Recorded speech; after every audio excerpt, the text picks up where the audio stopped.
দক্ষিণ সালবাৰা মানকাছৰ জিলা কংগ্ৰেছ কমিটিৰ উদ্যোগত দ্বিতীয় দিনাও চলি আছে অৱস্থান ধৰ্মঘট।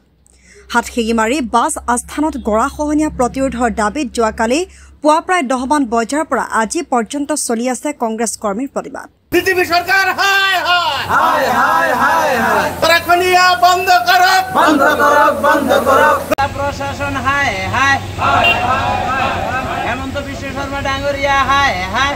আজিও পুৱা 10 বজাৰ পৰা অনিৰ্দিষ্ট কাললৈ দক্ষিণ সালমাৰা মানকাছৰ জিলাৰ সদৰ হাতশিঙিমাৰী বাছ আস্থানত জিলা কংগ্ৰেছ কমিটিৰ উদ্যোগত গৰাখহনীয়া প্ৰতিৰোধৰ দাবীত অৱস্থান ধৰ্মঘট পালন কৰি থকা পৰিলক্ষিত হৈছে। আজিও চলি আছে ধৰ্মঘট। উল্লেখ্য যে কালিৰ আলগা আৰু কুকুৰাডাঙা ব্ৰহ্মপুত্ৰ নদীৰ ব্যাপক গৰাখহনীয়াৰ ফলত উক্ত ঠাইখিনিৰ লগতে লাগি থকা সীমান্ত উন্নয়ন পথ বিধ্বস্ত হোৱাৰ সম্ভাৱনাই দেখা দিছে।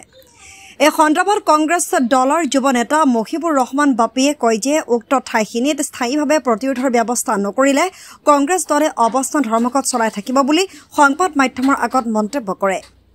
জানিব পৰা মতে চৰকাৰী পক্ষৰ পৰা এতিয়ালৈকে স্থায়ীভাৱে গৰাখহনীয়া প্ৰতিৰোধৰ বাবে কোনো ধৰণৰ আশ্বাস প্ৰদান কৰা নাই বুলি যুৱ নেতাগৰাকীয়ে জানিবলৈ দিয়ে।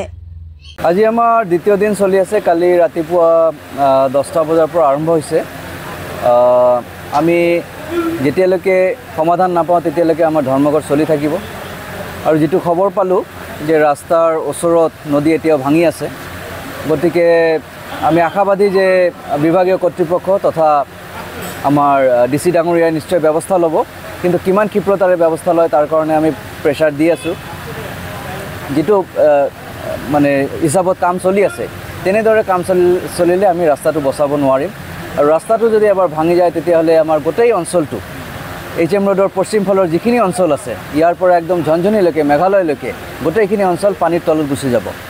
আৰু কিবা কাৰণত যদি আমাৰ HM ৰোডটো পানীয়ে ব্ৰিজ কৰে তেতিয়াহ'লে আমাৰ গোটেই এই কালাপানী অঞ্চলো পানীৰ তলত গুচি যাব।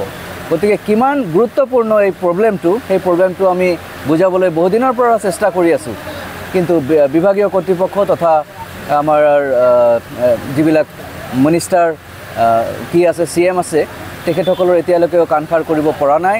আমি আশা ৰাখিছোঁ যে অহা দিনত খুব সোনকালে তেখেতসকলে ব্যৱস্থা ল'ব আৰু এই যিটো ৰাস্তা আছে সেই ৰাস্তাটো ভাঙা ৰোধ কৰাত সহায় কৰিব। যেতিয়ালৈকে আমি ৰিজাল্ট নাপাওঁ, যেতিয়ালৈকে সলিউশ্যন তেখেতসকলে নিদিয়ে তেতিয়ালৈকে চলি থাকিব। আজি আমাৰ ছেকেণ্ড ডে। কালি মানে যোৱাকালি ৰাতিপুৱা 10টা বজাৰ পৰা আৰম্ভ হৈছে, ৰাতিও মানুহ আছিল ইয়াতে। আজি ছেকেণ্ড ডে। আশা কৰিছোঁ যে খুব সোনকালে কিবা এটা ৰিজাল্ট পাম আমি।